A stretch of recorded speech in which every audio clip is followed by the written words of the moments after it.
बिस्मिल्लाहिर्रहमानिर्रहीम। आज की बात में हज़रत शाह अब्दुल लतीफ़ भिटाई रहमतुल्लाह अलैह का सिलसिला है। एक बहुत मारूफ किताब है डॉक्टर R.T. शंगारी की कामिल दरवेश शाह अब्दुल लतीफ़। तो उसमें चाहूँगा एक कोटेशन आपको बताऊँ कि हम अक्सर परेशान होते हैं कि हमारी रोज़ी रिज़्क़ का क्या होगा, खाने के लिए मिलेगा या नहीं, या हम आज कुछ छोड़ कर चले जाएं तो अगली नस्लों को कुछ मिलेगा कि नहीं, या उनके लिए कुछ बंदोबस्त करते जाएं।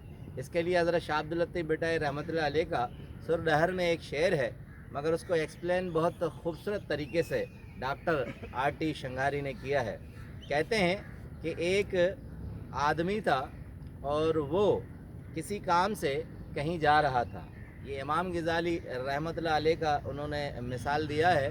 कहा है कि वो जब जा रहा था तो किसी ने उससे सवाल पूछा कि तुम दूसरे शहर जा रहे हो तो खाने के लिए भी कुछ बंदोबस्त किया है? तो उसने अपने दांतों की तरफ इशारा करके कहा दरवेश ने कि जिसने ये दान दिए हैं वो दाना भी मुझे देगा। जब मुझे ये दांत नहीं थे तो तब वो दूध देता था, अब उसने ये चक्की दी है तो चक्की के लिए वो गेहूं भी देगा। तो बहुत खूबसूरत मिसाल के बाद दूसरे R.T. शंगारी ने बहुत आला मिसाल दी है कि एक सेठ था, अमीर था, दौलतमंद आदमी था।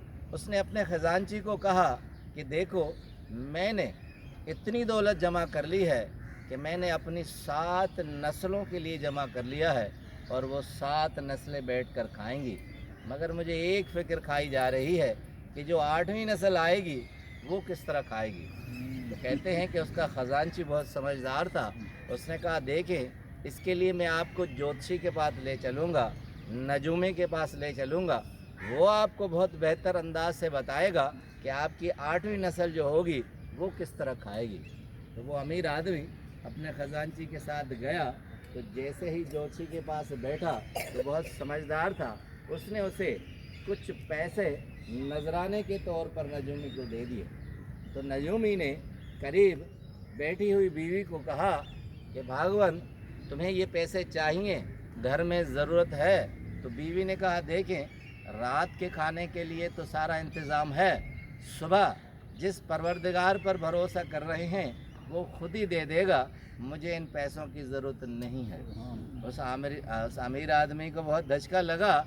उसने कहा मैंने 7 पीढ़ियों के लिए, 7 नस्लों के लिए जमा किया है, 8वीं पीढ़ी के सोचने के लिए मैं यहाँ आया हूँ, और ये एक औरत है कि एक वक्त का खाना उसे है और दूसरे वक्त के खाने पर परवरदिगार का भरोसा कर रही है, तो मुझे उस पर भरोसा क्यों नहीं है। अब हज़रत शाह अब्दुल लतीफ़ भिटाई रहमतुल्लाह अलैह सुरडहर में एक शेर में सारे इसको कूजे में समा देते हैं वाक़े को। कहते हैं किस्मत आंधियों कूंजड़ियों वतन संदन रो। ये किस्मत का लिखा हुआ है कि जो कूंज परिंदे हैं वो जहाँ पहाड़ों में रहते हैं, कोकाफ में रहते हैं, जदीद तहकीक के मुताबिक जिनका वतन बहुत दूर है, वो यहाँ सिंध में आई हुई हैं। किस्मत आंधियों कूंजड़ियों वतन संदन रो, कैंजो कोने डो, रिस्क राज़क हथ में। ये किसका भी कोई कसूर नहीं है, किसका भी ज़ोर नहीं है कि वो किसी को रिस्क दे, ये उसके हाथ में है कि मैलों दूर से कोई आ जाए और उसे मैलों कोसों दूर कहीं रिस्क मिल जाए। इसलिए हमें परेशान होने की ज़रूरत नहीं है, ये उसके हाथ में है। जिसने दांत दिए हैं तो दाना भी वही देगा, चक्की दी है तो गेहूँ भी वही देगा। आपका बहुत बहुत शुक्रिया।